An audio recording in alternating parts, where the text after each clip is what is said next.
இன்னைக்கு பன்னீர் பட்டர் மசாலா பண்ண போறேன். கமெண்ட் பாக்ஸ்ல ஒருத்தங்க இந்த ரெசிபி பண்ண சொல்லி கேட்டிருந்தாங்க. என்னோட பன்னீர் பட்டர் மசாலா நான் எப்படி செய்யறேன்னு இந்த வீடியோல பார்க்கலாம். ஒரு பேன்ல 1 டேபிள் ஸ்பூன் பட்டர் எடுத்திருக்கேன். பட்டர் மெல்ட் ஆனதுக்கு அப்புறம் ஒரு பெரிய சைஸ் வெங்காயம் வதக்கலாம். கடைசி எல்லாம் மிக்ஸி ஜார்ல தான் அரைக்க போறோம். அதனால வெங்காயம் கொஞ்சம் பெருசா கட் பண்ணாலும் ஒண்ணு இல்ல. வெங்காயம் சீக்கிரம் வதங்குறதுக்கு கொஞ்சம் உப்பு ஆட் பண்றேன். வெங்காயம் கொஞ்சம் வதங்கினதுக்கு அப்புறம் 3 தக்காளி போடலாம். தக்காளி கூட ஒரு சின்ன பீஸ் இஞ்சி, 3 பல் பூண்டு, கொஞ்சம் கேஷ்யூ நட்ஸும் ஆட் பண்ணலாம்.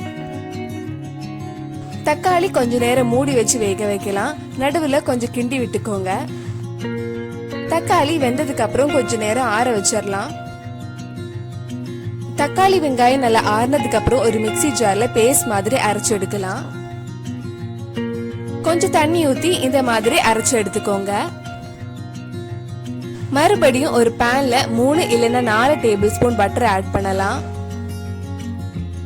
பட்டர் மெல்ட் ஆனதும் ஒரு பிரியாணி இலை, ஒரு பீஸ் பட்டை, 2 ஏலக்காய் ஆட் பண்ணலாம். இதுல நம்ம அரைச்சு வச்சிருந்த தக்காளி பேஸ்ட் ஆட் பண்றேன். இதுல 1/2 table spoon garam masala, 1 table spoon மிளகாய் பொடி ஆட் பண்ணியிருக்கேன். உங்க காரத்துக்கு ஏத்த மாதிரி மிளகாய் பொடி ஆட் பண்ணிக்கோங்க. தேவையான அளவு உப்பு போடலாம். நிறைய தக்காளி சேர்த்தனால புளிப்பு பேலன்ஸ் பண்றதுக்கு 1/2 டேபிள் ஸ்பூன் சுகர் ஆட் பண்றேன். இது க்ளோஸ் பண்ணி ஒரு 8 நிமிஷம் மீடியம் ஃப்ளேம்ல வைக்கலாம். கொதிச்சதுக்கு அப்புறம் பன்னீர் குழம்புல ஆட் பண்றேன். இது வீட்ல செஞ்ச பன்னீர். இந்த பன்னீர் நான் எப்படி செஞ்சேன்னு உங்களுக்கு இன்னொரு வீடியோல அப்லோட் பண்றேன். எனக்கு பன்னீர் அவ்வளவா பிடிக்காது. இதுக்கு முன்னாடி கடையில வாங்கின பன்னீர்ல தான் 2-3 வாட்டி பன்னீர் பட்டர் மசாலா செஞ்சிருக்கேன். வீட்ல செஞ்ச பன்னீர் கடையில வாங்குறதை விட ரொம்ப சாஃப்டா அவ்வளவு டேஸ்டா இருந்துச்சு. இன்னும் கொஞ்சம் கிரேவி வேணும்னா கொஞ்சமா தண்ணி ஊத்தலாம். எல்லாம் நல்லா மிக்ஸ் பண்ணதுக்கு அப்புறம் கொஞ்சம் காஞ்சி வெந்தயத்தோட இலைகள் ஆட் பண்றேன். கஸ்தூரி மேத்தின்னு சொல்லுவாங்க. இது ஆட் பண்ணா ஹோட்டல்ல கிடைக்கிற மாதிரி நல்ல டேஸ்டும் வாசனையும் இருக்கும்.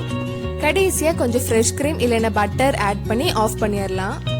யம்மியான பன்னீர் பட்டர் மசாலா ரெடி ஆயிடுச்சு. நீங்களும் உங்க வீட்ல ட்ரை பண்ணி பார்த்துட்டு எப்படி இருந்துன்னு கீழே கமெண்ட் பாக்ஸ்ல சொல்லுங்க.